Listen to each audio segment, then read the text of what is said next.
Getting this underway. Hey there, everyone, and welcome to another edition of Alien Investigations, a channel dedicated to the X-Files Collectible Card Game. I'm your host, Steven, and we're bringing you another playtest game for my upcoming Season 5 expansion, code-numbered 112263. X-Files fans will know exactly what that number is in reference to. And I've brought a couple of gentlemen here who are going to help put these cards through the test. They're going to give it a solid stress test to make sure that all of the 175 cards that make up this expansion are mechanically sound. First, I've got my good co-host at Matt and Mike and Steven's X-Files CCG, Mike Perrine, joining us. Hey there, Mike. Hey, how's it going? It's your first playtest with this expansion, sir. So I know you're probably sweating this deck build. Tell us a little bit about it without giving too much away. I'm gonna get my butt kicked. I printed these things. Oh my God, months ago when you sent me the PDFs, and it happened to coincide with losing my job and then also moving and everything, and it's just been crazy. And this is actually the first game that I've been able to do in the studio. I will give you guys a heads up really quick. My computer has been doing some weird things lately. So if for whatever reason it just crashes, I disappear, give me 3-4 minutes, I'll be back. But I don't. It's very strange. I think I just need to wipe the whole thing and start over. But just as a heads up, in case that happens, I'll be back. Just give me a couple minutes.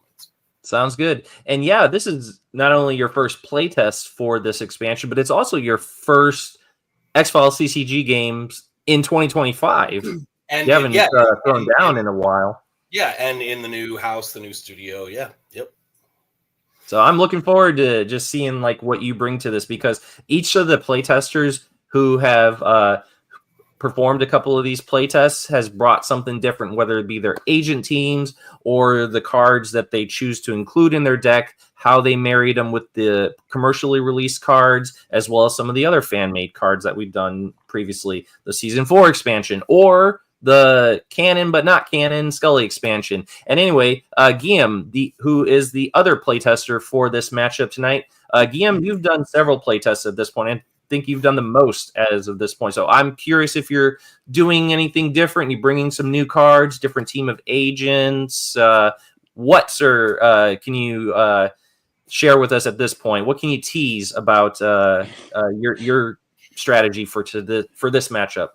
Well, I've used some agents that I haven't used before, some Season 5 agents, but I did not really have a lot of time to prepare my deck, so I think I put it together in just under 30 minutes.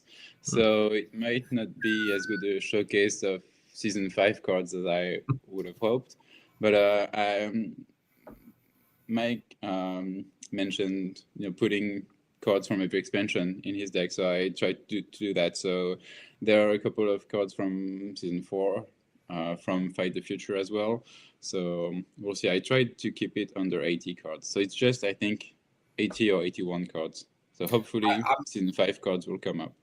I'm in the same boat, actually. Mine came in at 77. But can you guys? I was gonna say, can you guys give me approximate percentage of how many of that is Season 5 cards and how many is commercially released or others? I will tell you, with my deck, a good 70 to 75% is Season 5, and the rest is just commercially released. I didn't actually add anything from Scully for Blackwood, nothing. I just went with Season 5, and in addition, I only put one copy commercially released Season 5, one copy of each card in this deck. There are no duplicates, no double deep throats, no double frohickeys, no double anything. Well, just that's good to know. Cards, because I want to see what we can do. On the plus side, with playtest games, we usually don't see deep throat because we're here to stress test cards, but it'll be interesting just to I think it might be the first time we've seen a deep throat in a playtest. I could be wrong, but someone can go back to the tape and prove me wrong on that. Guillaume, tell me how much or what percentage of your deck is composed of season 5 cards? Well, not as much as Mike, but I think maybe a third, at least a third, less than half.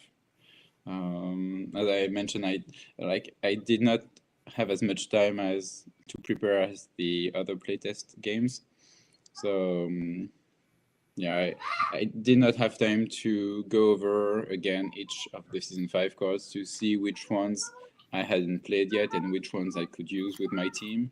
So I had to rely on some of the cards that I knew from the season 4 and Scully set. But yeah, hopefully the season 5 cards that I do have will come up. Hopefully they are in the first half of the deck as opposed to being stuck at the bottom. Let's hope so. And before we get this matchup started, I do want to let everyone know who may be just vaguely aware. These fan-made expansions that we are working on are the product of a community of X-Files CCG fans, spearheaded by Mike, myself, Guillaume, David Peace over at Studio Squim, Nathan over at Chasing the Dragon, who you've seen undoubtedly on this channel many times. We have all of them to thank for helping to make these fan cards very serviceable cards to include alongside those so beloved commercially released cards. But there's also another person who should be deserving of a great many accolades, and that is Dax Golding, because without him, we wouldn't even be able to have the mock-ups for these cards that we're using for this. So Dax has kindly been the creator for every fan-made card that we have done, including the ones for the Scully set. Now, if anyone is interested in getting their hands on those expansions that we've already released, namely, again, the Season 4 expansion, there's the Fight the Future expansion for the first X-Files film, and of course, there's the unreleased Scully set. You can get your hands on all of them by reaching out to Dax Golden. You can find him in the X-Files Collectible Card Game Facebook group, as well as our Discord community. Links are in the description below. And yeah, there's also a lot of great conversations that go on in those communities. So if you're a fan of the game, do get involved in it. It's a lot of fun. And lastly, I do want to welcome everyone in the live chat who's tuning in for this live matchup. And starting David Peace at Studio Squim. And thank you, David, for that lovely compliment. Yes, I am happy to say that I have a couple of uncut sheets. Is out there edition now, bedazzling my wall behind me there. One is the ultra rares, the other is the Truth is Out There edition rare. So very nice, nicely framed. So yes, I've been doing some small modifications to this own studio, much like Mike's been doing with his on this end. So a lot of good stuff. Anyway, thank you, David, for joining. And anyone else who is in the live chat, please feel free to just drop some comments. Audience participation is always welcome. And lastly, if you haven't subscribed to the channel, please do so and give it a thumbs up while you're at it. Okay, gentlemen, so I'm going to be heading backstage and I'm going to be taking feverish notes throughout this game. You can call upon me in the event that you have any questions, concerns about any of the Season 5 cards. I will not be refereeing anything, so if there's any questions about commercially released cards, you guys can just work that out for yourselves. Any questions before I head backstage? No. All right, gentlemen, we'll have a great game. Thank you. All right. Hey, there we go. There we go. Yeah. So do you want to reveal your team of agents first? Yeah, for sure.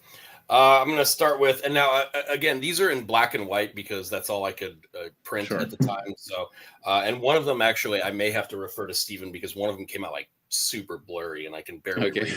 But I'm going to start with Agent Rice, Agent Fox Mulder, Kresge, because, come on, Sheriff Lucius Hartwell, the ding ding ding ding ding ding ding version. And lastly, but not least, Holly Patton. Okay. And I can tell you my high-end skills are criminal investigation 7, and then behavioral 5, evidence collection 5, observation 5, occult investigation 5, and subterfuge 5. So I'm getting your agents on my table so that I can see the skills during the game. Hold on. I only need to get Krisky out, and I'll be good to go.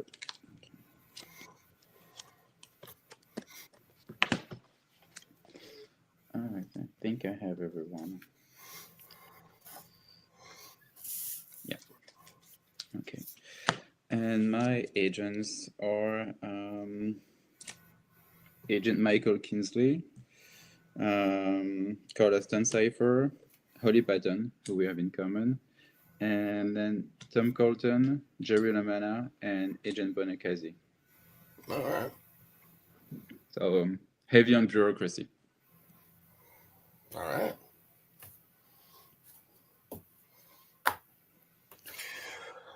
So I've got, again, 77 card deck here. I will gladly, I put it inside of a box here because they're still fairly new sleeves. So they kind of get a little slick. But I can cut as many times as you'd like me to cut. They're all well shuffled. That's fine. You're good? Okay. Yeah, you want me to cut the deck?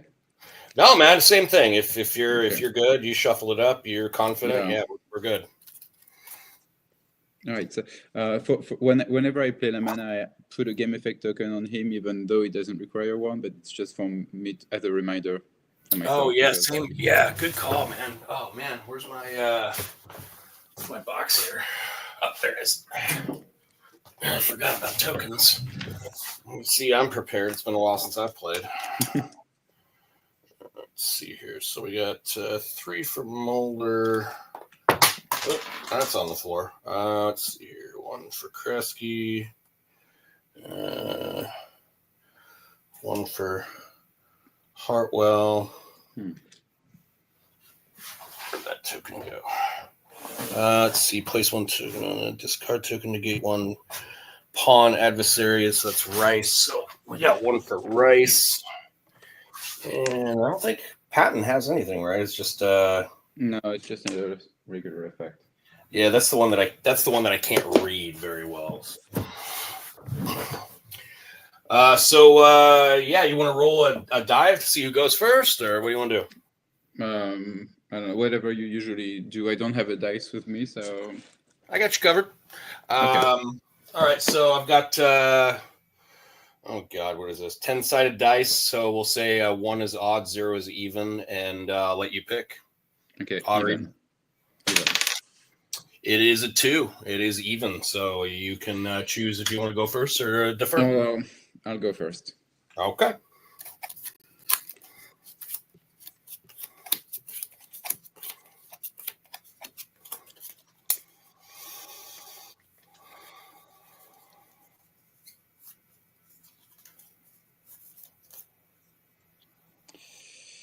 I'll come right out of the gate really quick and play Rejuvenating Caves.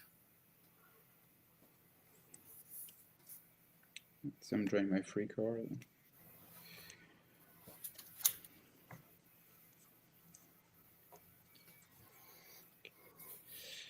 I'm going to generate my res,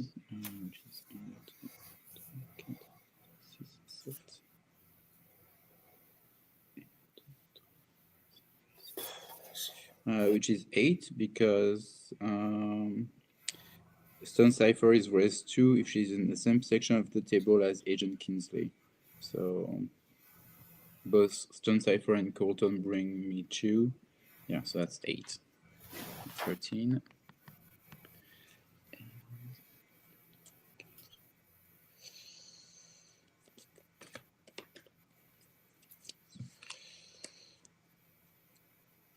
I'm going to I'm going to purchase 2 cards and passing it to you to sell and buy. Okay. Real quick, I am going to turn the sound off on this laptop and turn the sound on my other because I'm having a hard time hearing you. So 1 second. Okay.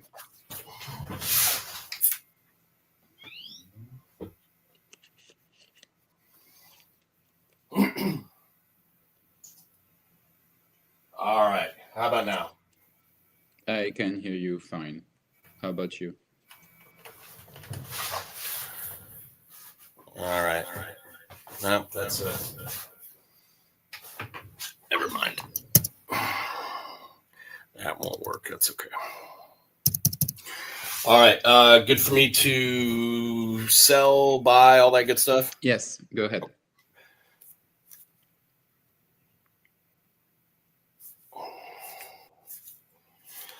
I'm going to play or sell Digging Up the Past for 4, which is a card that allows me to exchange my discard pile with my bureau deck or files or a draw pile. So that's probably not a good thing to have right now. No. And I am good on what I have. All right. Before we end briefing, hold on. I'm going to, so no requisition, no healing, no requisition for deployment. I'm going to bring everyone out into the field. And I'm going to play it now. I'm going to play Minister 𝐗-𝐅i𝐥e𝐬. It's a season 4 cards. It costs 3. Adds 1 token to my resource pool every time a keyword bureaucracy or subterfuge card is played. And for case assignment, we are going to go investigate the Dunbar movie theater.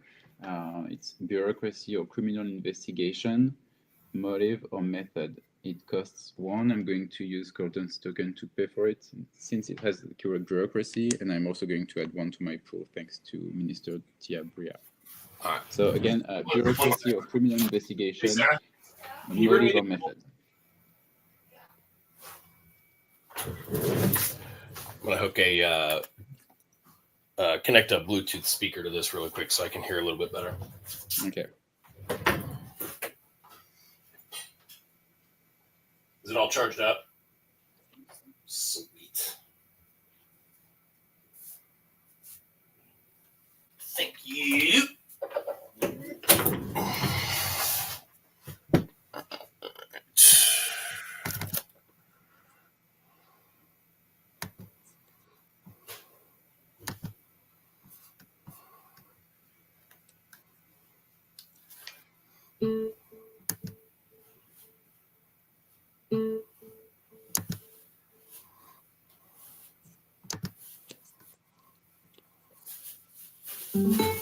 Hey, there we go.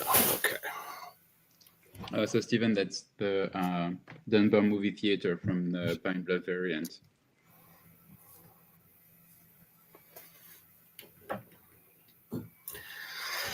All righty.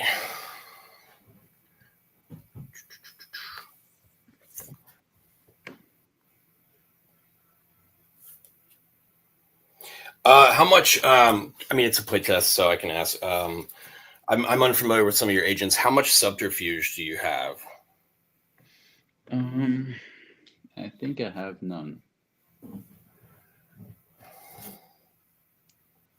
Which might give me an idea of which bluff card you are going to play on that side. Yeah, I'll do no subterfuge. Okay, yeah, I'll just do one bluff on that side.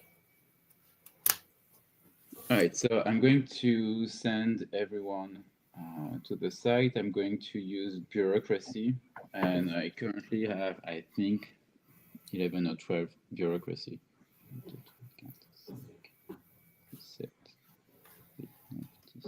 Yeah, 12 bureaucracy. So let's see the bluff.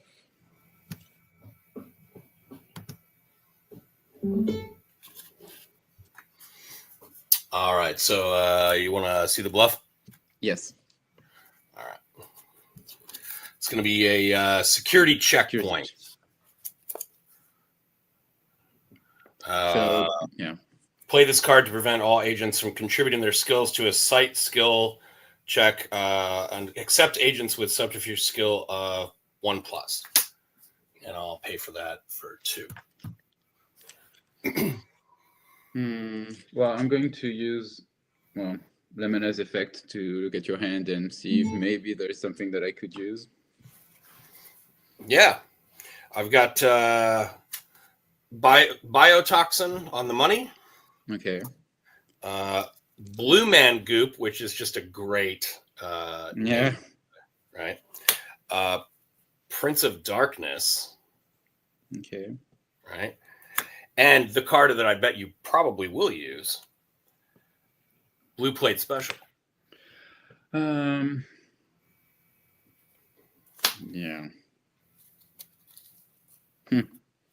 So I could also say, okay, I'm going to fail this site investigation and then steal one of the, maybe the Prince of Darkness, because since you also have the 𝐗-𝐅i𝐥e𝐬 card, his game effect, since you can play one occult card for 0 cost. So I think I'm going to steal the Prince of Darkness.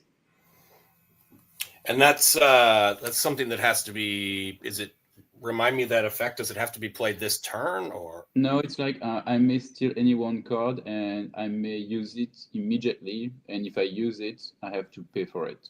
But whether I use it or not, it is placed in your discard. Oh, you're just stealing it to get it out of my hand. Gotcha. Okay. Yes. Sorry, it's been a while.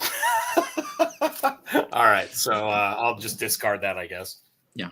And then when I buy cards the next turn, I'll see if that was a good choice or not, depending on. Yeah, Steven, I agree. I also think that Lemana should only steal RP cards, but then that's not the way we've been playing him. So I'm like, I might as well, even though that's not my initial understanding of the card, I might as well use it to my advantage this turn. Oh, well. So the site investigation has failed. I'm going to discard the site, and for debriefing, I have 8 cards.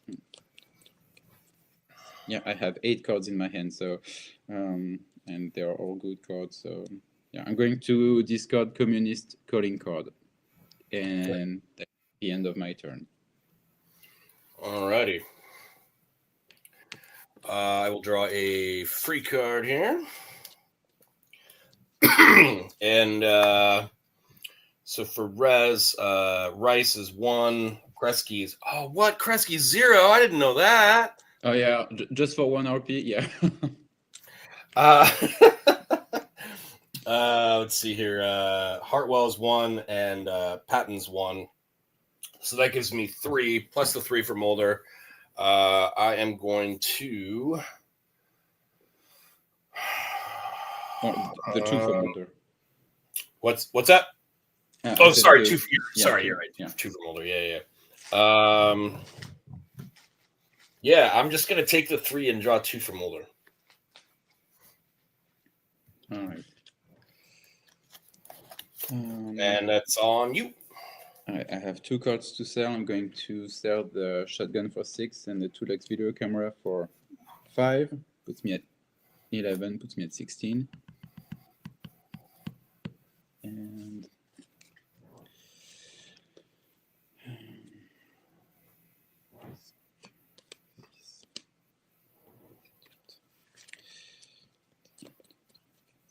I'm going to buy 4 cards. Yeah. And okay, yeah, blue plate special would not have been useful. All right, passing it back to you. All right. I'm not going to equip anybody. I'm going to let's see here. Yeah, I'm just going to put everybody out in the field. Deploy them out in the field, rather.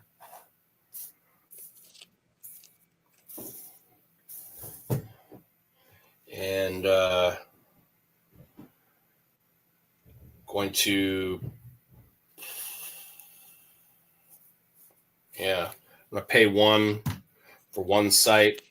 Central Prison, Rally, Occult Investigation 5 or Criminal Investigation 5, Motive, Method.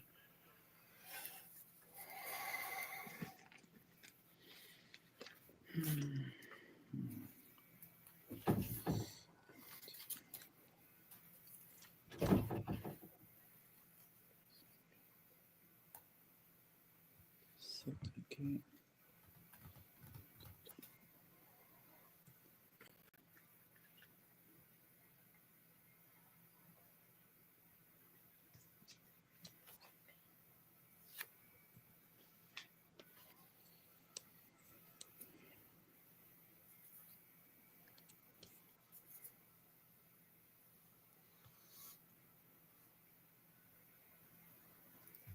All right, so I have. Wow, 0 viewers. Even Steven was like, wow, this game sucks. Well, we know it's bad if even Steven gave up on us. I know, right?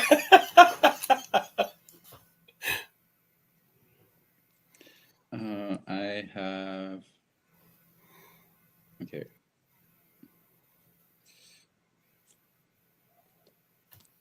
I have 3 bluffs for that site. 3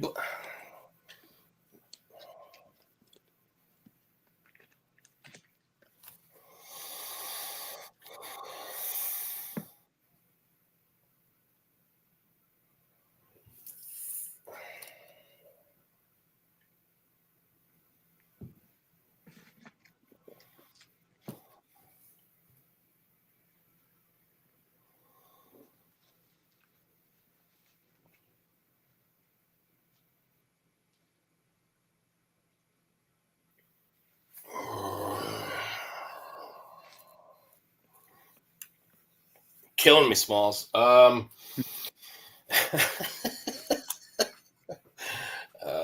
man.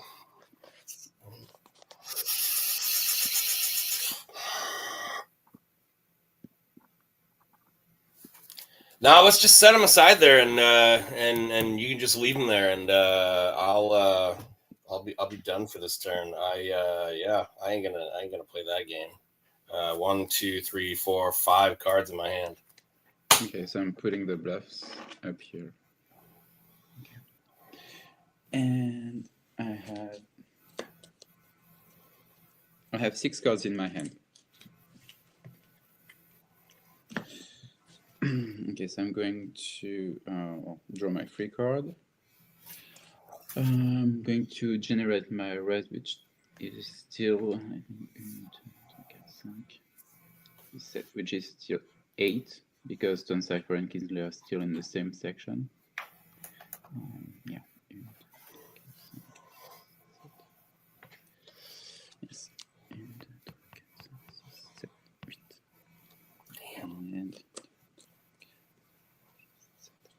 And I'm going to purchase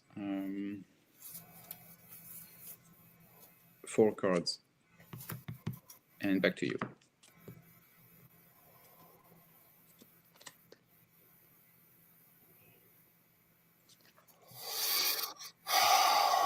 I'm gonna sell the Blue Man Goop for 2. And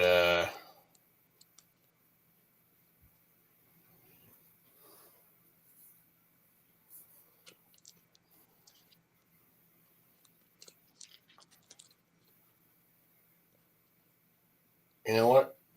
I'll buy 3.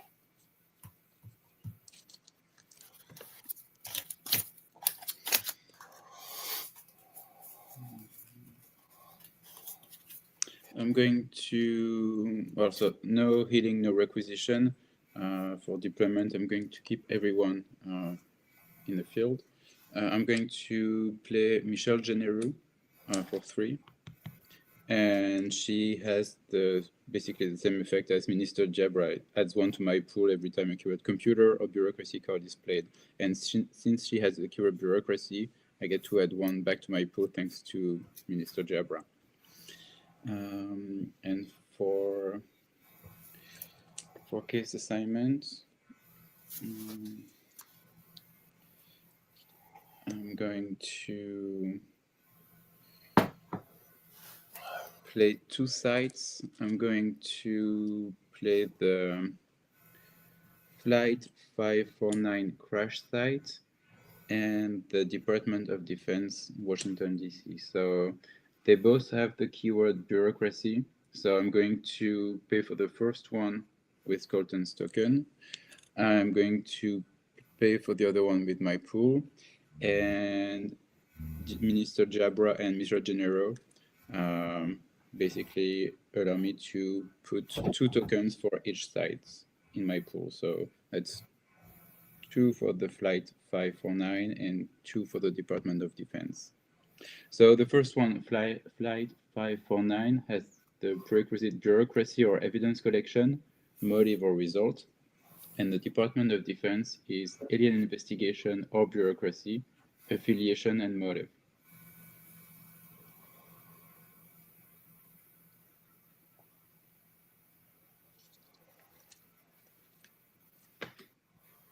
He's not watching.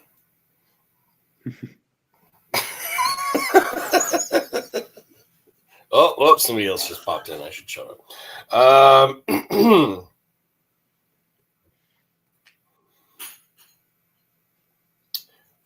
Well, let's see. I'm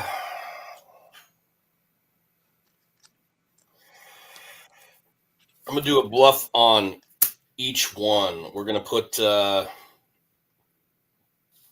whatever. All right, and before we move on to the investigating phase, I'm going to pay 2 to play Maintain Deniability from Season 4. For the remainder of this turn, your opponent may only play keyword government cards. I'm going to attempt to negate that with a blue plate special. Okay. YOLO. No.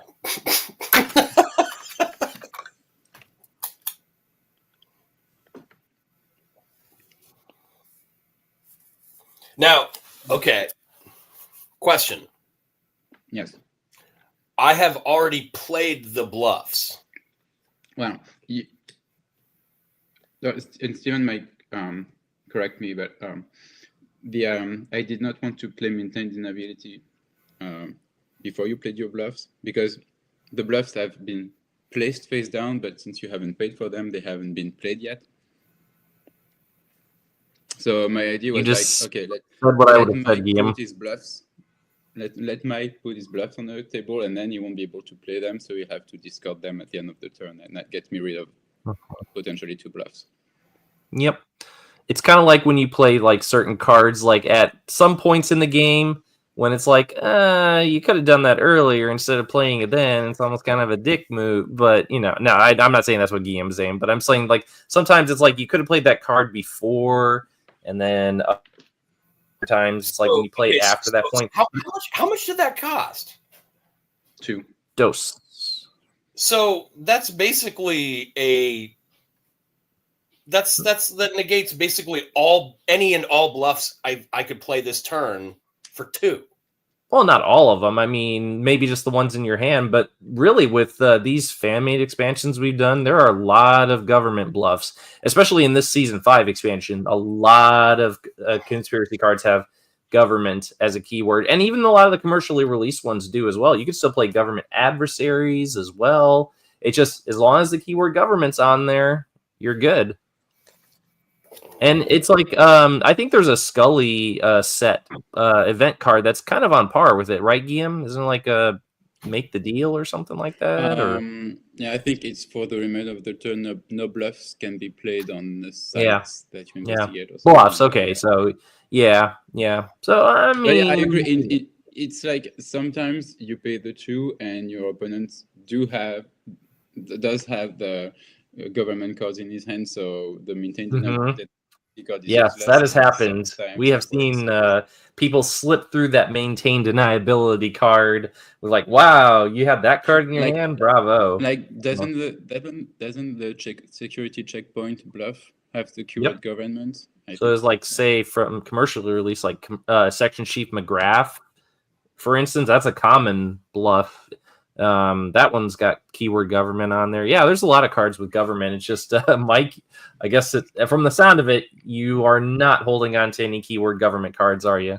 Oh, I've got one, but it doesn't matter. I mean, I told you I was going to get my ass kicked on this, so I'll just delete. I'll just get rid of Hey, those. you did pretty well the first go. Yes, that security checkpoint was well played. It's Anyway. useful. I didn't expect to win, so it's all right. So I'm going to send Patton, Bonekazi, and Lamana to the Department of Defense, and Kingsley, Cypher, and Colton are going to the crash site. And let me see if that actually works. Yes. Okay, so those three and the other three. Yeah, you can ask both. I got shit. Okay. So the first one is affiliation motive result. So for the first one, I'll ask, is your affiliation government? No. Okay.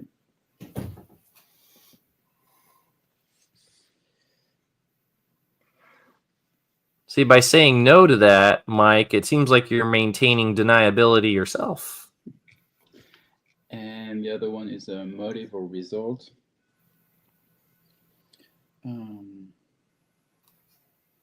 Is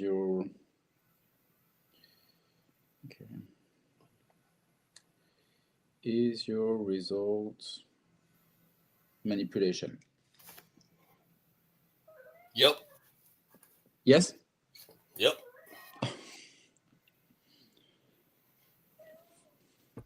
Is that the sound of cholera, like cheering you for getting that yes answer, Guillaume? Yes. Or either cheering me or saying that he's hungry. Could be one or the other. We'll never know. Yeah, unless we have someone in the live chat who speaks Catanese. I'll choose to decide that he is cheering me on. Let's go with that. Yes.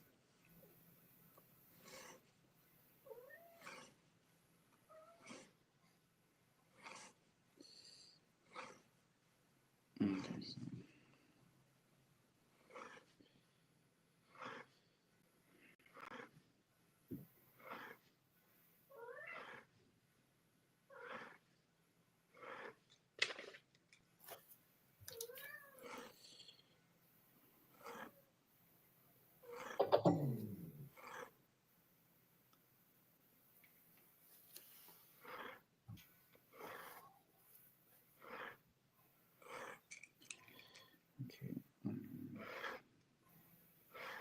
Almost done. Yeah, you're good, man.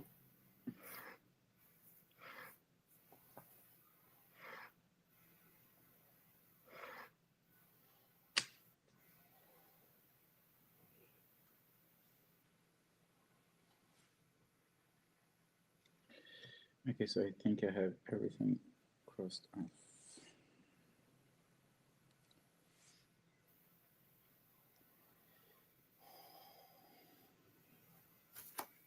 Okay. So both sites and maintain deniability are gone.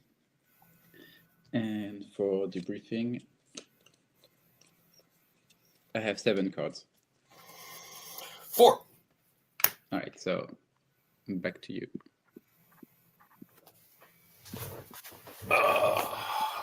Oh wait, don't I get? Well, yeah. Didn't you play the rejuvenating caves? Yeah, so I should get 2 for that, right? Yes. Yeah. Okay. Okay. All right. Take a free card, and I'll take 3 and 2 from Mulder. You're up. I'm going to sell Secret government files for 4. Put me at 16. And I'm going to buy 2 cards.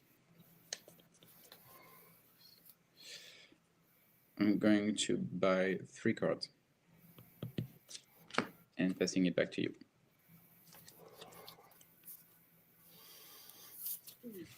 I'm going to, I don't think this is going to do me any good, but, you know, it's something new, so let's see what the hell happens. I'm going to play an equipment card. It's Activator's Field. It's the Yurov Koltov Star of Russia. The attached agent may contribute their skills to 2 sites in different states or countries in 1 turn. The cost of this card is halved if equipped to a keyword neutral agent, which I'm going to put on Hartwell, who is a neutral agent. So that should cost me 2 instead of 4. Is that good? Yes. Okay. You're good, Mike. I do want to point out, but since that mock-up was made, we have in previous playtests reached the conclusion that the card is discarded when it's used, so it's not going to be a permanent. It's not a resource. Well, no, I mean equipment. So I mean all equipments are resource, but I mean as the language currently exists on the card, it would be. But then we realized that was going to be way too powerful to have. So it's the revised effect when all is said and done will be discard after it's used. For that Okay. first time. So you can use it once. It just doesn't. Okay, I'm fine with that. Yep. Okay. Cool. Let's see that 8. Oh man. Oh, what do I got here? What does this do?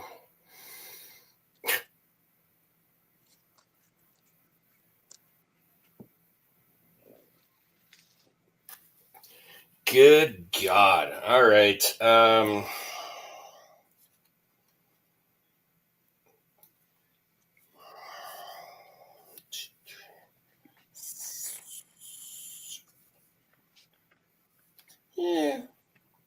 Yeah, what the heck, man? You know what?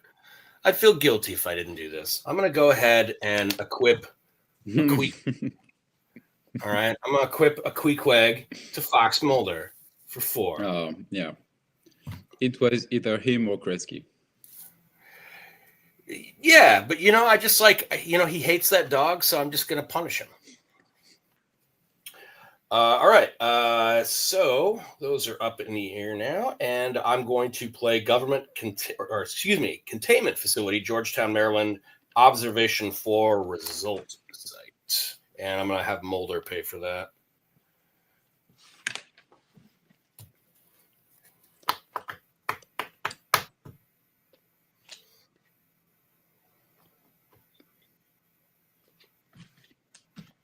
Okay.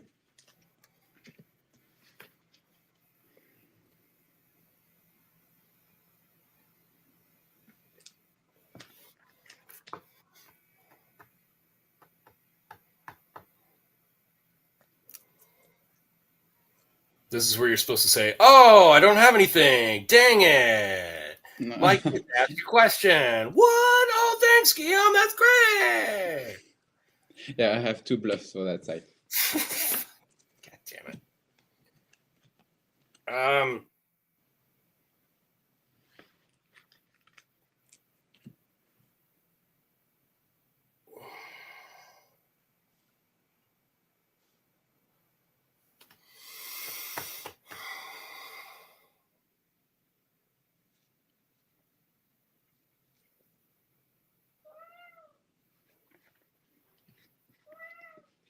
See, I don't allow cats in my office because they will just straight up wreck this. Like, I'm amazed you have records as low as you do, because that's he's good. He's not jumping on anything. Like he has his favorite spot on the couch, one on the bed, and that's pretty much it. Like he's not jumping on the table or near the TV or anything. Lucky, dude. My freaking 7 cats in this house would just destroy everything in here. Yeah. Ugh. Well, let's see here. How many do you have? 13. Come on, man. 2. No, because I actually did not have to pay for anything during your first turn as the investigating player, so yeah, that saved me. Oh yeah. quite a lot of Faux CP. show.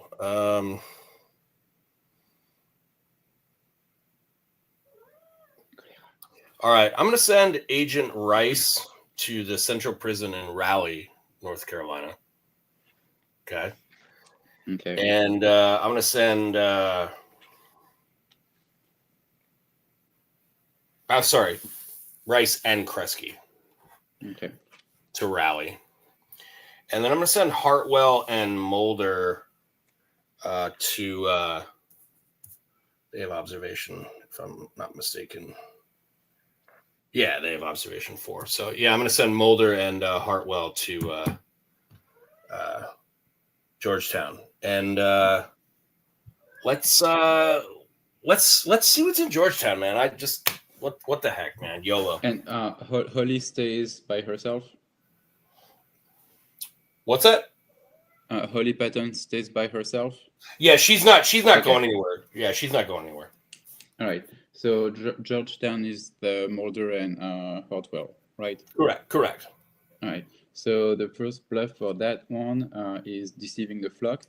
It costs 1 but 0 since it was face down. Force your opponent to discard 1 card from their hand at random. All right. They're all the same thing. I'll let you pick.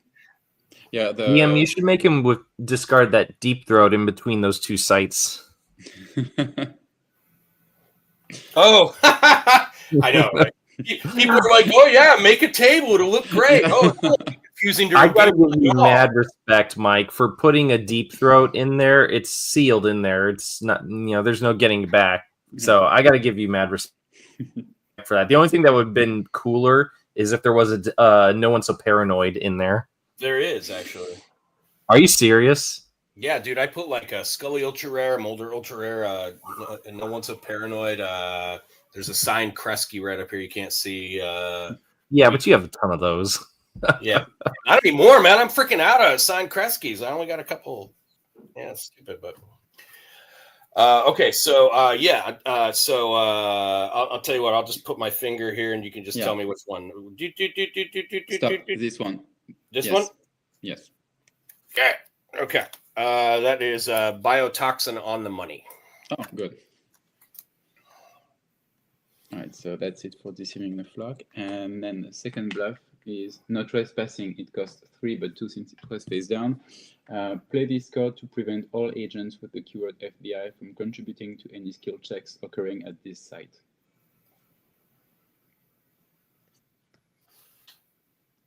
So basically that prevents Mulder from contributing his skills. Say that again. Read it again. I'm sorry. So, yes, so it's a season 4 bluff. Play this card to prevent all agents with the keyword FBI from contributing to any skill checks occurring at this site. Yeah. Okay, gotcha.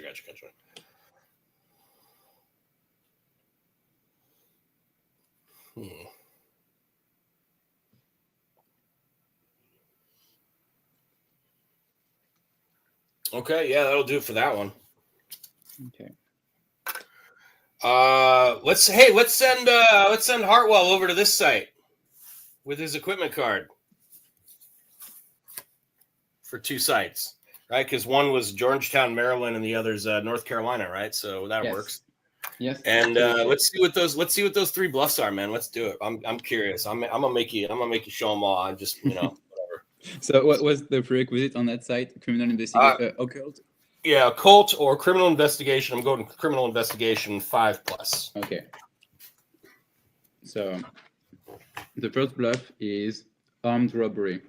If no agents at this site have a keyword weapon card equipped, you may take up to 3 resources from your opponent's resource pool and add them to your conspiracy pool. It costs 1, so 0 since it was face down. Yeah, so you get 3, right? Yes. The second bluff is sinus cavity implant. Play on one agent to decrease that agent's res value by 1.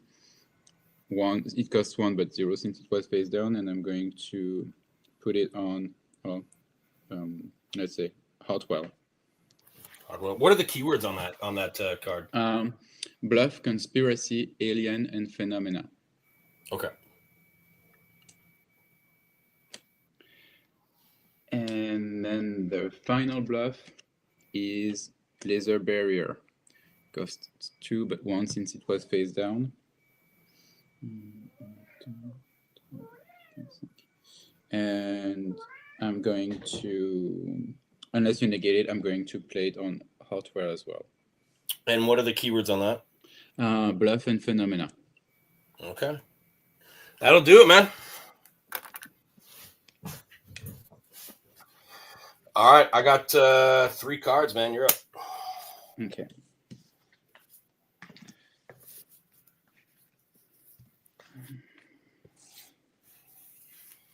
You play some adversaries like a normal person. Damn.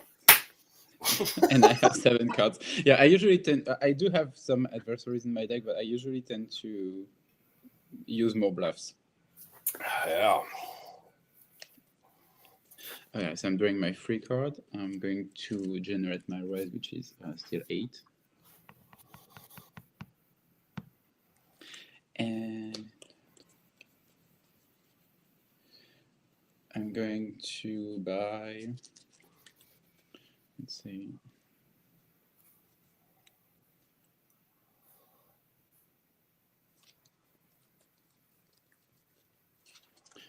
I'm going to buy 4 cards, 5 cards. I'm going to buy 5 cards.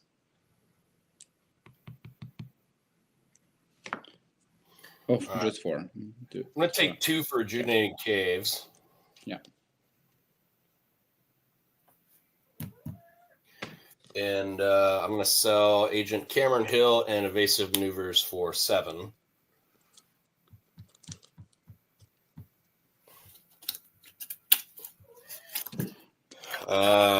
And then I'm going to draw,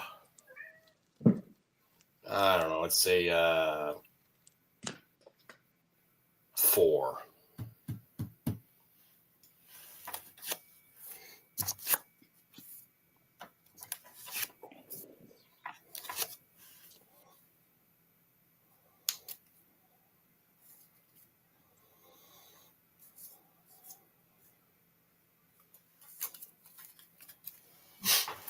All you.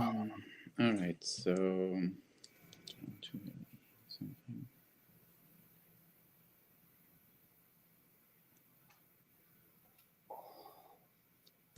right, so no healing, no requisition.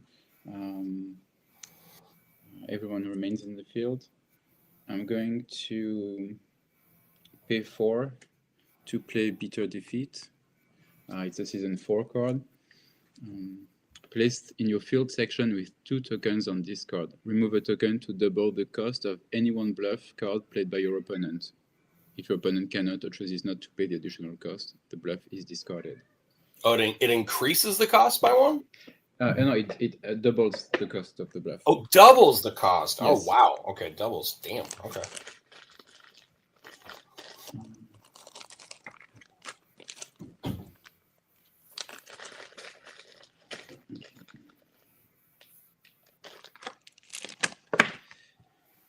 And we're going to go investigate for a second time the Flight 549 crash site. I'm going to use Colton's token to pay for it, and I'm going to add 2 to my pool thanks to 𝐗-𝐅i𝐥e𝐬 and 𝐗-𝐅i𝐥e𝐬. So again, it's bureaucracy or evidence collection, motive or result.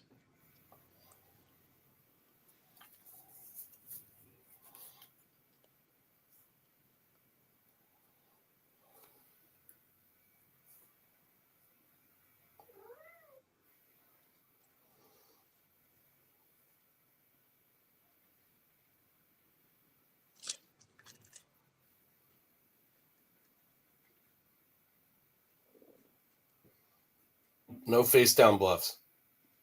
All right, so I'm going to send everyone to the site. I'll use bureaucracy, and I currently have 12 bureaucracy. Jesus Christ. Yeah, just ask. All right, so motive or result.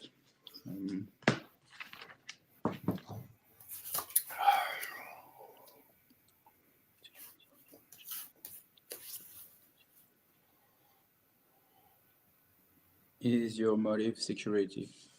It is not.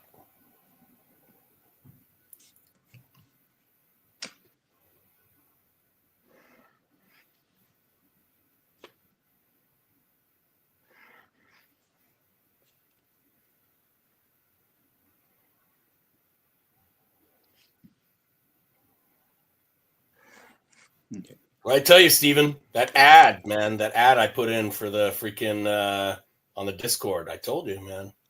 It's like a new wonder drug, you know. All right, so since this is a playtest game, I'm not going to ask an identity question. So I'll just Discord the site, and I have a lot of discarding to do. Yeah, I have 10 cards in my hand.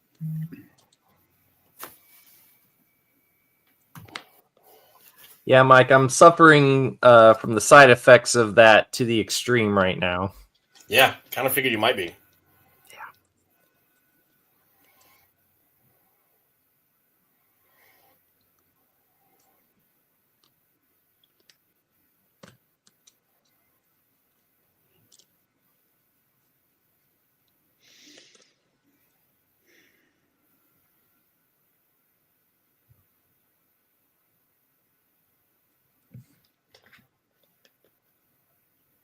Okay. So I'm going to discard Skyline Massacre, Artificial Intelligent Dung Eating, Robotic Probes, and Implant Records and Steals Memory.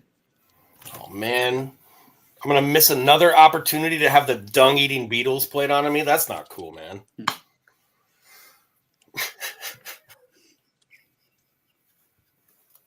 All right, ready for your turn.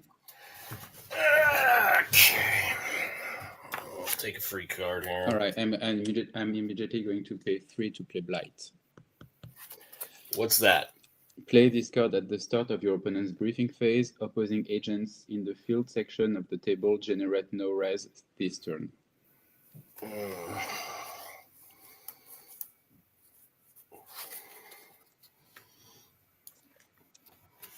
All right. No res. I still get 2 for Mulder.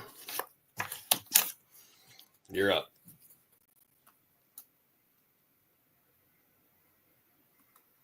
Well, not that I mind, but actually it does. Even if Mulder's res have to be used to buy cards, does that work with Blight? I'm not sure how that was played in the previous playtests. Oh yeah, the Mulder wouldn't be generating it because it says res generated by Mulder, so he's not generating. Period. My rule of thumb is when I'm playing with Mulder, I go ahead and I generate and I add it to the pool, and then when I get to that point where I'm buying the cards, then I automatically subtract 2 plus however many other extra ones I want to buy on top of that. All right, I threw him back. Go ahead. I'm going to sell the 2x video camera for 5. And I will buy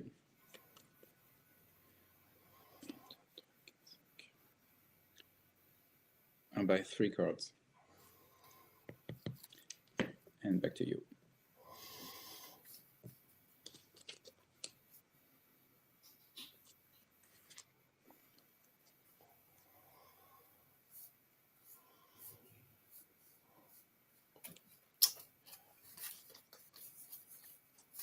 How many cards do you have in your hand? 8. Let's go ahead and go to debrief, and end of my turn, I'll have you discard 1. All right, so I'm going to discard Trial Run. All right, officially your turn. Yes. Red tape. Hold on, I haven't. I need to draw my free card first. Nope. Yes, because the turn does not start until the draw of the initial free card, and then that's the start of the turn. Where does it? No, isn't that? If I play, as soon as it's your turn, if I play a red tape, you can't draw anything. No. I'm fine. I'm fine either way. It's just my understanding was that you draw your initial free card, and then that signals the start of the phase. But I might be wrong, and I'm fine if we play it that way. I agree with you, Guillaume, but if you're cool just by foregoing it, for the sake of No. Hold on. Talk it through. All right. If I'm wrong, I'm wrong. I'm not going to be a dick about it. All right. No, it's like, yeah, I think, so mechanically speaking, having, like, the briefing phase, the start of the briefing phase is initiated by the drawing of the free card. To play devil's advocate, I'm not familiar. Where does it say that? Does it say I that? think it's just. I think because it's the first. It's the first. It's the first. I say, for lack of a better word, it's the first move in that phase. So that's what. So it seems to me like it logically it signals it. Yeah. Sorry. Go ahead, Guillaume. Yeah, I think maybe it did come up. I think on Discord several times.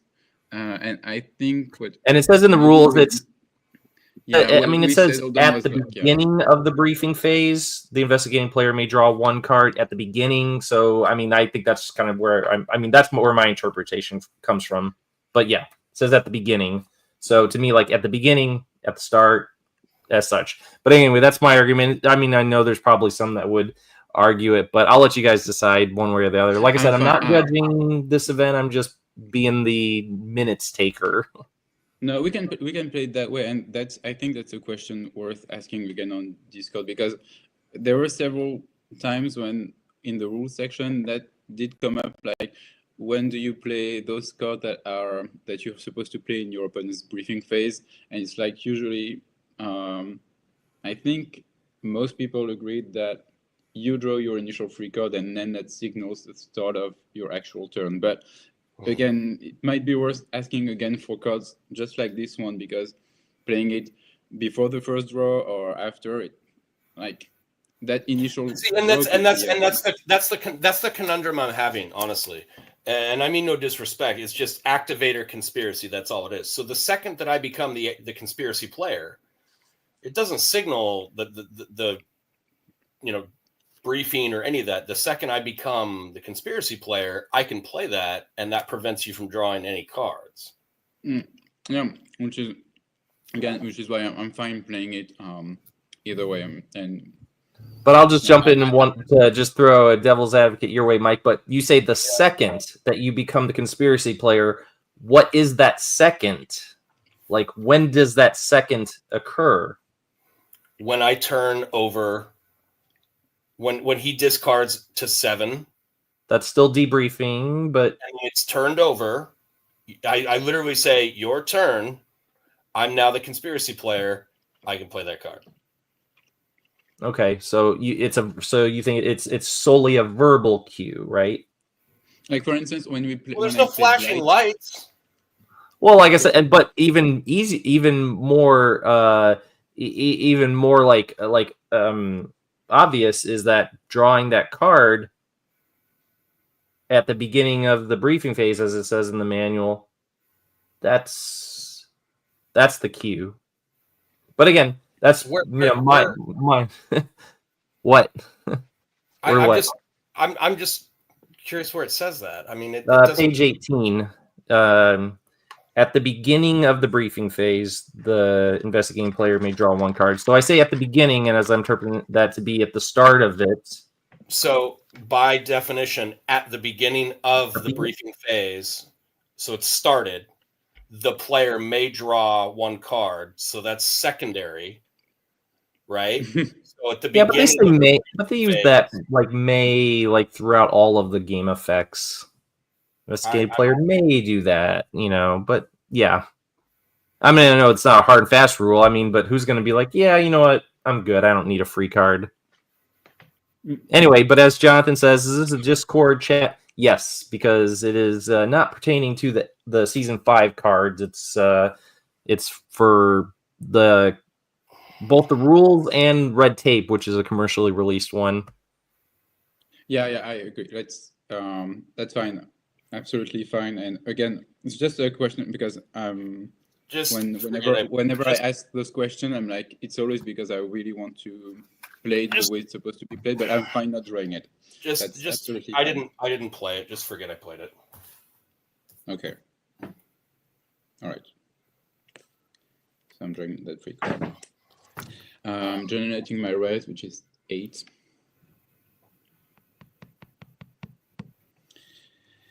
And I'm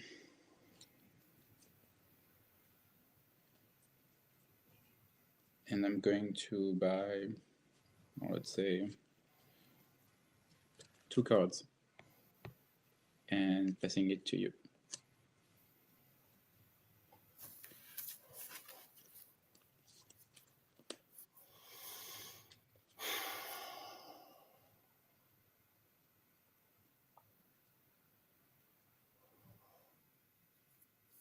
I'm good.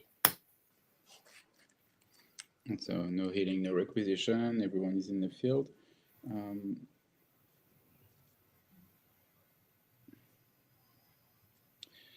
I'm going to play 2 sites.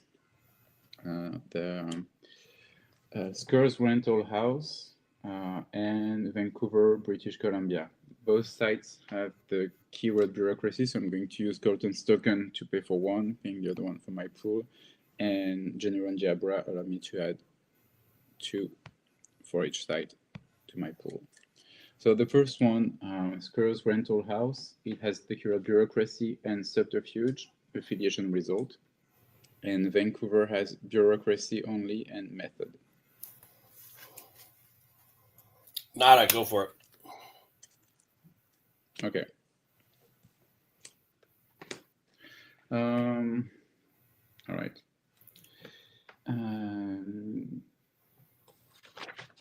Let's start Scur's Rental House.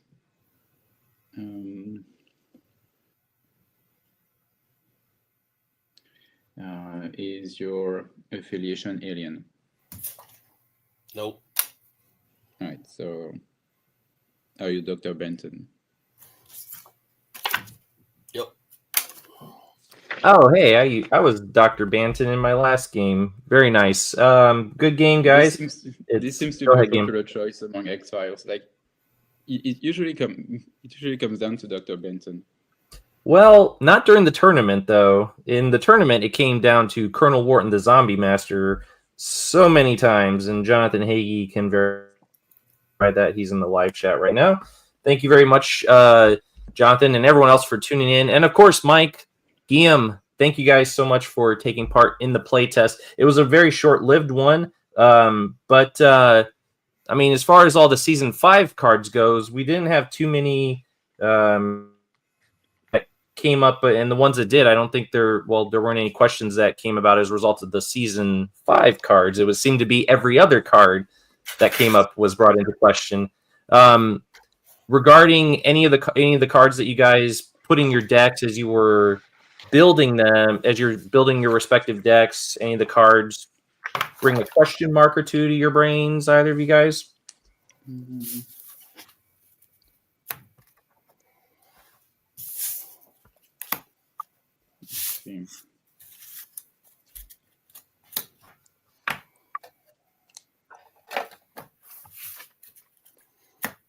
Oh, by the way, Mike, want to take a guess at Guillaume's X-File? Looks like a clean checklist. So if you do a 1 in 41 guess and get it right, then you know what? Guillaume's win is X'd out. You can win if you guess out of 41. I'm good. I'll take a guess. First X-File that comes to your head. Dr. Benton and his shadow. What would be the odds of that? No, I was the alien DNA steroid program. No, that's the one I usually wind up picking. Spoiler alert for future games. All right, so I guess the one card that I really wanted to try out from Season 5 and did not get the chance to is the Rashomon effect, because I had 2 copies of each of my sites, so I figured it might come up. But unfortunately, it didn't.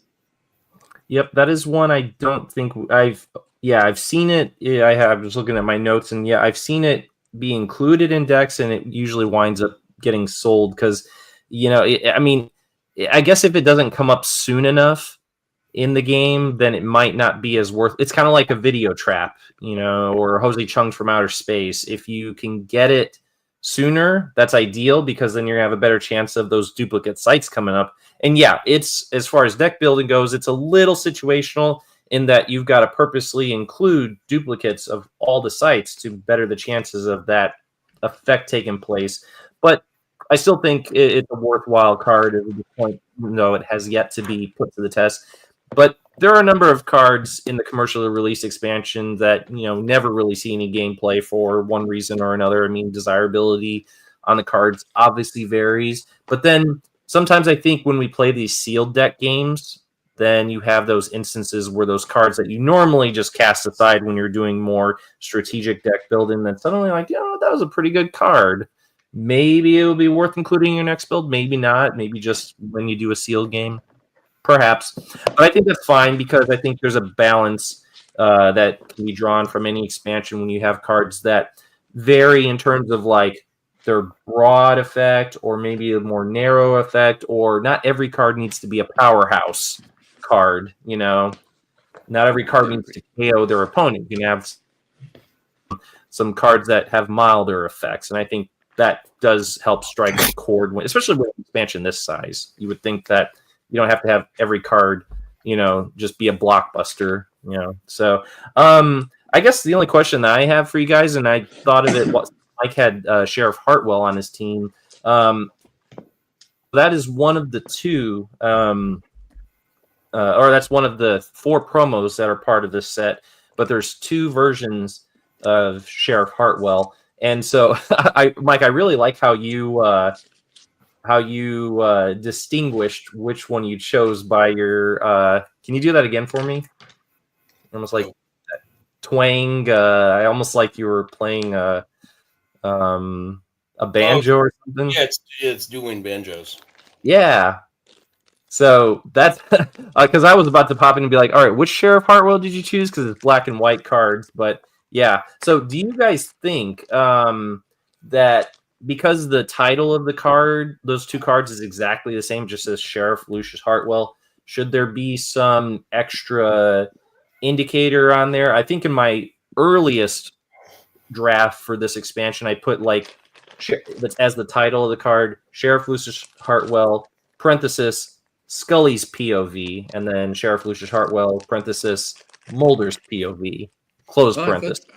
I thought it still said that. So it just says Lucius Hartwell? Yeah, as Mike, you have that card in front of you. Yeah, it doesn't say like Mulder's POV or Scully's POV. I think I might have I can't remember. I might have taken it out, or maybe it was Dax was making it and it was just like taking up too much space on the title. But then again, if Lieutenant Brian Tillman, Albury Police Department, takes up that much space, maybe Dax can oblige. Well, I mean, I think off the top of my head, you could get rid of Lucius, and you could just do Sheriff Hartwell, Scully POV, Sheriff Hartwell, Mulder POV. Take off the first. Yeah, that's true, and then keep Lucius in the bio. Yeah, I mean, all right, that's a possibility. All right, it's an agent card, right? So it's not like people are going to have more than 2, right? Because you can't anyway. But from a 2 in the deck overall standpoint, that's a good question, Mike. You just brought up another point, so maybe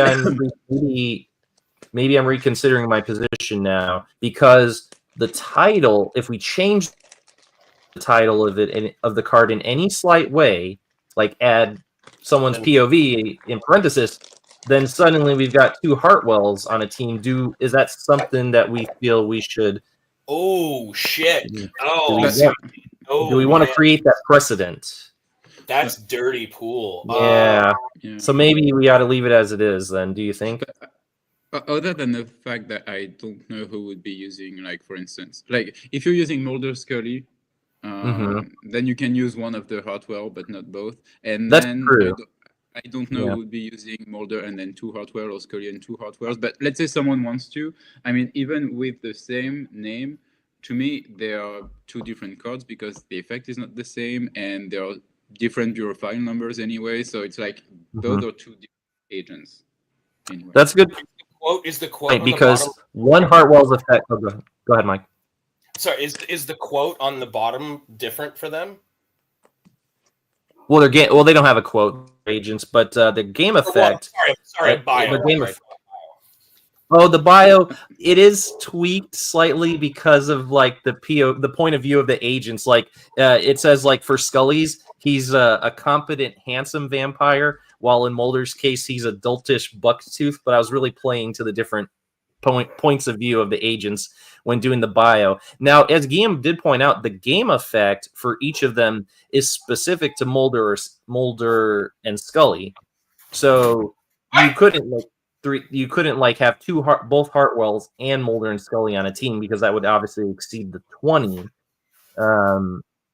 But yeah, so I guess go ahead, Guillaume. You got a thought? You're muted. I can't hear you. You could have Scully and 2 Hartwells, for instance, but again, I don't know who would do that. It would just be 17, so you could do it, but like, what would be the point? It would be a waste. Oh, well, you could still do his second effect. In that instance that you described, not the first part that has Mulder. So, I mean, and I guess the question does become like, what constitutes it being the same card? To me, I was figuring, if the titles of the 2 cards are the same, then obviously you can't have 2 or agents or like two of the same card in play. Yeah, like you could not have a regular Scully and an ultra rare Scully, for instance. Right, they are the same That's card, true. But same skills, same game effect. Whereas for Hartwell, even there are 2 different game effects, so it's not, as soon as you change anything on the card, it's not the same card. It's not the same card with a different picture. It's 2 cards from the same character, but 2 point of view. So in my mind, whether it's the same title or not, there are 2 different cards. And I think it might, like, I like the Mulder's POV and Scully's POV in the title. Okay. Yeah, I like that too. You like it? Okay, cool. All right. Yeah, I mean, like on the surface, you're right. Like that, you would think that would create problems, but also, like you said, there's an ultra rare Scully and there's a regular Scully. It's not like you can play them at the same time. Yeah, and in the case of those cards, the only difference is the picture. So I guess like no one can, like if someone has a less there's not really a strong argument that can be made like, well, they're 2 different cards because they have the same. Or they have a different picture, and actually their file number's different too. So I mean, like you said too. I mean, splitting hairs. Hartwell is 5 regardless of whose POV it is. You're not going to get to play Mulder, Scully, and 2 Hartwells. That ain't going to happen. Exactly. Yeah, I mean, if you did basic, you could, but otherwise, yeah. But I mean, who plays basic anyway? No one plays basic. And in basic, you cannot use the game effect, correct? That's true. You can just use the skills, no health, no combat, none of that. Yep. I never actually played a basic game. Never? No. When Mike and Matt were throwing down at advanced on the regular, I was like some like pimply faced like teenager who was only playing basic because I was too intimidated by the concept of adding costs to everything, because back then, like Mike, I was terrible at math and I hated the idea of crunching numbers every step of the way. So I'm like, let's just keep it at basic where I don't have to worry about all these extra tokens going on here and having to I got to remember to pay for everything. Back then it was. Yeah. Let's be clear about something real quick here. I'm not bad at math, okay? I just hate it. Is that fair? That's fair. Yep. All right. When Matt and I played back in the day, we played basic because, I mean, that's really all we knew. And when we got our resurgence, that was when we were like, okay, we need to figure this out. And that's when we stepped it up. And yeah, in hindsight, looking back, how the hell were we playing basic? I can't imagine going back to basic at this point. That just sounds awful. So boring. Yeah, It's so boring. It's like, oh yeah, you can play with like 1/3 of all the cards in the deck, or in the and that includes no Kevin Morris, which I know David's like, wait, no Kevin Morris? Oh, I'm playing basic only from now on. None of the Kevin Morris Mafia gets played now. He's going to be like, coming next on Studio Squim, a basic game of X-Files CCG, zero and Kevin Morris. And even Manners is neutered because you don't use agent game effects. So Manners is just only adding his like couple observation, and so you really, and you can only play 3 cards in. I guess in basic you wouldn't be using 1 or 2 RP agents anyway, because like it would be a waste of a space. Like I mean, you get to in basic you can have 4 agents. You can't have 5. It's 4.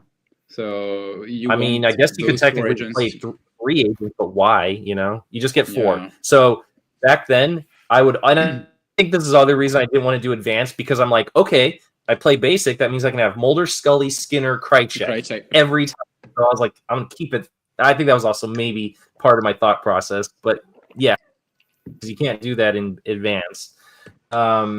But it was but once I got the taste of advanced, I'm like, oh, I'll never go back to that. It was nice having that solid team, but it ain't worth the to have all the extra things, adversary effects, health and combat going on. You can use the combat cards now. So I mean it's a world of difference. And I think about, it's interesting, Mike, when you think about like, we strive on our channels to get the awareness of this game out to people who've never played it before, right? And their first exposure to this game is oftentimes going to be the basic gameplay, unless they come from like a background where they play Magic and they play all the other card games that they're like, yeah, I'm good, we can do advanced. But a lot of people who don't have a background as a Magic player, who maybe just want to play it because they like X-Files, right? They're probably just going to be like, okay, I don't really understand how this will start with basic. And so that first impression that you're going to get of the game is only going to be the basic version, which is going to be like, it's all right. I mean, sadly, it's with us. Yeah.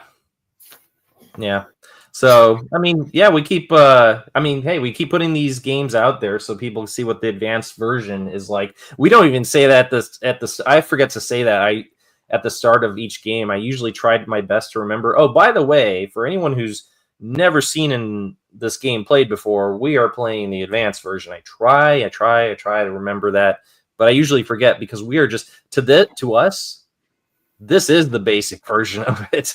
I mean, granted, we're throwing fan-made cards in there, but yes, it's basic in our minds. I guess it can be intimidating when you've never played a collectible card game. Yeah. Like you have all this information to consider, like the pools to take care of. It might be easier to start up in the basic game, but as you said, it might not make people want to move into advanced, because they're maybe like, okay, the basic version, maybe it's boring, and it does not make them inclined to try out the more complete version. Mm-hmm. Because especially when you look at the 2 agents, when you look at agents and adversaries, most especially, when you look at an agent card, in basic, you only look at the skills until you get to health. Then you disregard everything under health. Combat, res, you ignore everything but skills. You ignore all the game effect, all the text in the middle, and you're really looking at the skills and the keywords. And really, like, you're not even really paying too much attention to keywords in basic anyway, because they didn't really play with the agent keywords very much outside of Believer and Skeptic, basically, in the commercially released ones. And on adversaries, you're looking at absolutely nothing on the card except the activator and keywords. That's it. You're not looking at anything else on the adversary card. That's a lot of card that you're disregarding for only that little bit of vertical text on the. And so I mean, best hope is people are reading those game effects on those adversaries. I'm like, oh, that sounds pretty cool. Oh, but we can't do it. We're playing basic. Maybe we'll go play advanced next time or something. Because some of those adversary effects are pretty awesome. Yeah, they are. Same with the agent effects as well. And speaking of agents, I had not used Stonecipher and Kingsley in the previous playtests, and yeah, I actually figured my res would be 7, and then when I started the game, I was like, no, well, actually it's 8 because of Stonecipher's effect, which I hadn't read, but I did not remember it. And yeah, those two agents, they're really, well, they're meant to be used together, but they really do work well together. Their skills complement each other, and yeah, the fact that just between the two of them, you got 3 res, it's pretty impressive. Yeah, I mean, just like they were spouting in that one episode, they were like, "Yeah, team building." It's like teamwork makes the dream work, and so I was really playing to that aspect when putting those two down, because it's like they have to work in tandem. It most of the time people have both of them on a team. They're not usually going to go one or the other. They're like, there is so much benefit to having them on the team together, but I mean, we'll see that from time to time. I think I've seen games where it's just Kingsley on the team because his effect isn't dependent upon Stonecipher. But so anyway, so let's see. No other questions regarding the cards. I think what we're going to be doing is just posting a bunch of questions in Discord, like, can Jerry LaManna steal conspiracy cards, and go through that again, like we haven't already done. Yeah, I think I think we're good. We are good for LaManna. We're good for LaManna. I'm not good for LaManna. Like, I played 2 sealed games with Jonathan in over the last week, and he gets the bureaucracy team both times, which has LaManna, and both times he uses LaManna's effect to steal a conspiracy card from me. I'm like, God dang it! I was about to play the freaking evil one with an occult adversary. I was about to do that, and Jonathan goes and steals my adversary, so I couldn't play the evil one. I was like, come on! I'm like, damn you, LaManna. I mean, when you compare LaManna's effect to Brookman's effect, like Brookman, it costs 5 RP, but you get to look at your opponent's hand, and then you force your opponent to remove 1 card from the game. Yeah. For LaManna is only 3 RP, and you get to look at your opponent's hand.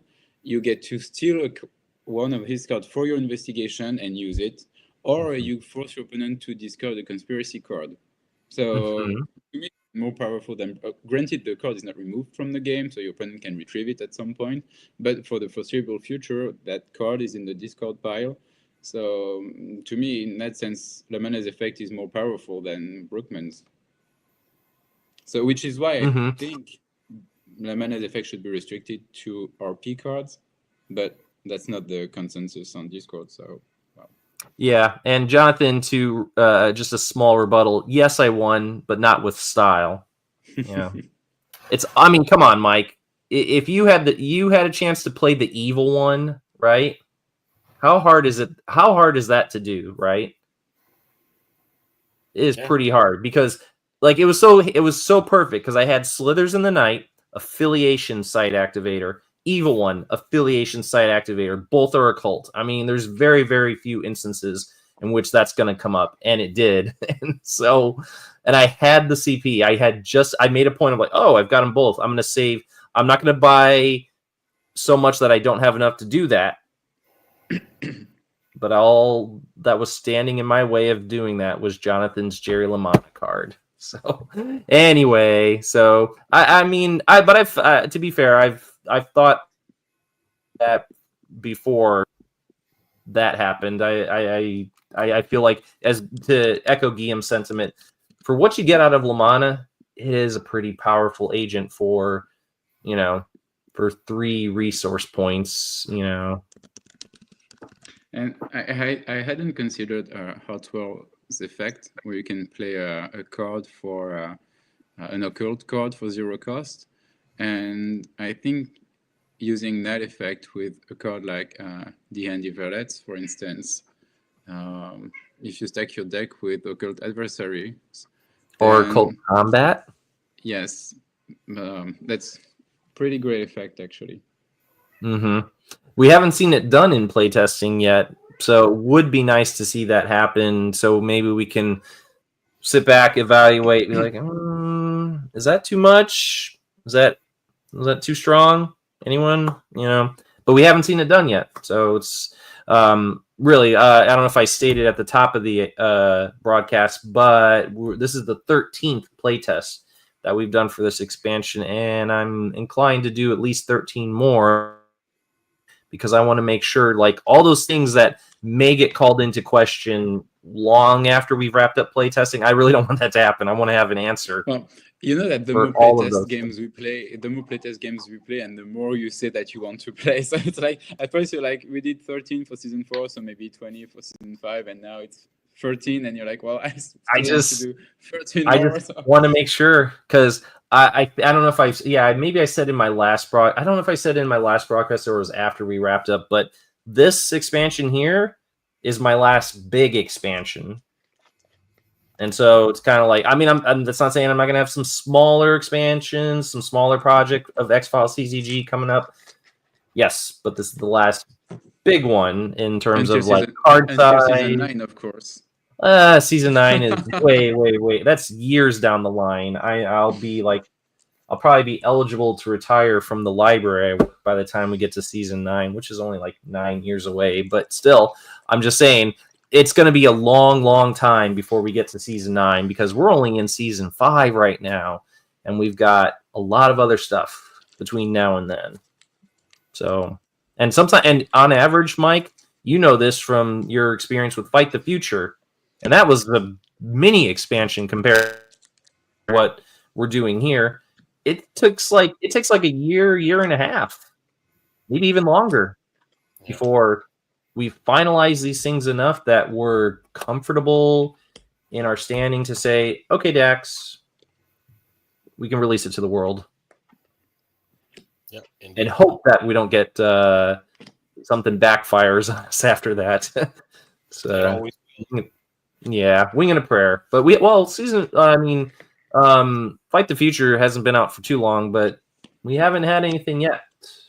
So no, I had two Fight the Future in my didn't come up, but I had 2 cards from Fight the Future. Yep. Wow, you dipped into every expansion in this, didn't you? Yeah, I did. I mean, it's the fun part of it. Like we're creating so much new cards that you're like, okay, well, I want to maybe try not to use some of the staples from Premiere that we often tend to rely on, and there are many other options.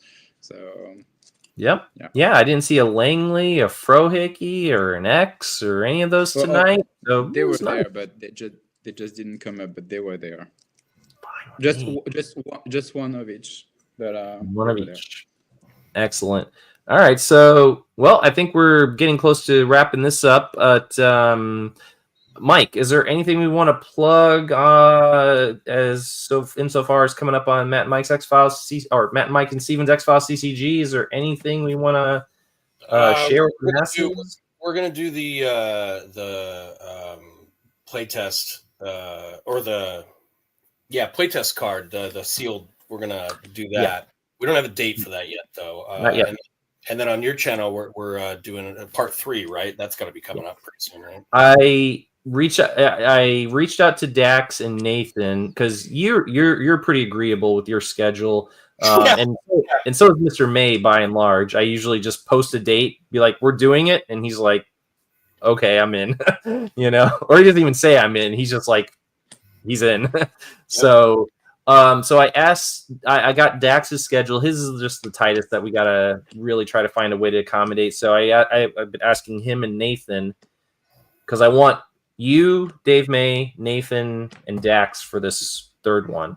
I just really wanted to have each of these 3 special episodes where we're covering the playtest cards to have all of the key figures in our community present. So I was like, I can't not have Dax. I can't not have Nathan in this. So I was like, I really just want to have that one, include them if at all possible. But I'm understanding that schedules may not always be easy to reconcile.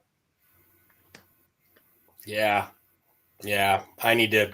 Yeah, that's on me. I need to get that going. We're doing that. Yeah, that's a 2025 endeavor. we want to get that under there. And then also, so you guys know, if you know anybody from the tournament's watching this, I'm still working on the uncut sheets. I've got my templates. I'm literally filling the cards.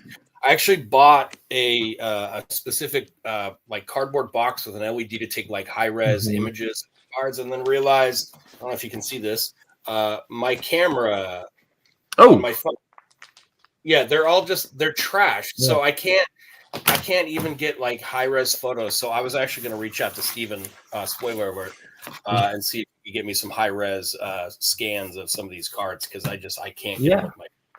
Yeah, easily. I mean, we have they're easily accessible on 𝐗-𝐅i𝐥e𝐬 has high res images of all the cards. Yeah, on his website, and even so, I have a lot of the cards saved on my phone is high. So I mean, either way, I mean, I felt bad because I don't know if I want to say this live, but Mike, I'll just beat around the bush. Mike tried to get me access to a particular program that was going to allow me to assist in the effort of making these uncut sheets that we're going to have printed for the tournament. I tried to get this program. I'm not saying its name because I don't want anyone coming after me. No one from Adobe is watching. No one from Adobe cares. True. 𝐗-𝐅i𝐥e𝐬 on Ubi Day. So yeah, that's true. No one watches this channel, so that's my one saving grace. Anyway, my channel, man. It's like this, you know. You know me. I love the Dave Matthews Band, right? I love Dave Matthews, but when they asked Dave Matthews, like, how do you have so many fans? He says, we don't have that many fans. It's just the same 50,000 people that show up to every single show. It's the same. Mike, if we had the same 50,000 people tuning into each of our games, and that'd be a little different. Yeah, I was gonna say. I mean, I could live and die very happy by that number. It's like, doesn't need to get any higher. 50,000, I will gladly settle for that. I don't need to have millions or anything like that in followers. Just enough that maybe just a little bit of Skrilla so that we can pay that monthly StreamYard bill. Well, I told David Peace asked me recently, what are we going to do if we get to 300? And I was like, oh, man, we'll do something stupid. I figured it out. David, I hope you're watching. I'm going to start a cult. It's going to be great. It seems to be the thing to do in this country. Sorry. Let's not get into there. So anyway, it's coming up on midnight for me, so we'll call this a wraps. Nothing scheduled yet on this channel, but stay tuned in the Discord community as well as the X-Files CCG Facebook group, because that's where you'll find out first when we've got something in the books. I'm trying to get another sealed deck game going with Nathan, but that would be on his channel, Chasing the Dragon. Jonathan and I need to do another sealed deck game because he sent me a whole bunch of booster packs. So that might be Wednesday. Dude, I want to do a sealed deck game. I've got tons of sealed stuff. Too much. You hear that? You hear that, Jonathan? And yeah, I was saving the boosters that Jonathan sent me for when he and I did games. So like, well, if you're the generous person who sent it to me, you know, if you want to, you know, that's what we'll do. But otherwise, I know Jonathan would. Have you ever done a sealed game with Jonathan, Mike? You and I played one. You kicked my ass at it. No, that was probably fluke. Nah, you've beat me most games. I'm looking above me right now. I'm looking at 2 boxes of 1013, a box of Truth, about half a box of Premier, and 7 or 8 Premier starters. Damn. So awesome. That's what I've got to play with right now. You hear that, Jonathan? Plenty of sealed product left. He sent me a bunch of it.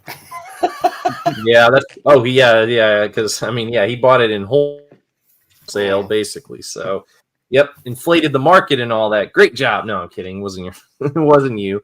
But yeah, sealed games are so much fun, except when you get that bureaucracy team. It's the only exception to that rule. I sent it to him. Yeah, exactly. That's I was gonna say. Gentlemen, like I said, nothing. Go ahead. I appreciate a good game, and Stephen, thanks for hosting. I appreciate it. Yep, let's do it again.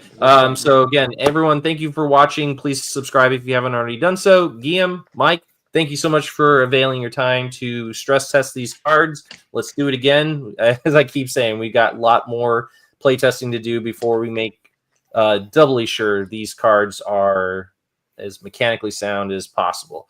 Anyway, thank you again for everyone for tuning in, and please be sure to tune in next time for another edition of Alien Investigations. Good night, everyone. Good night.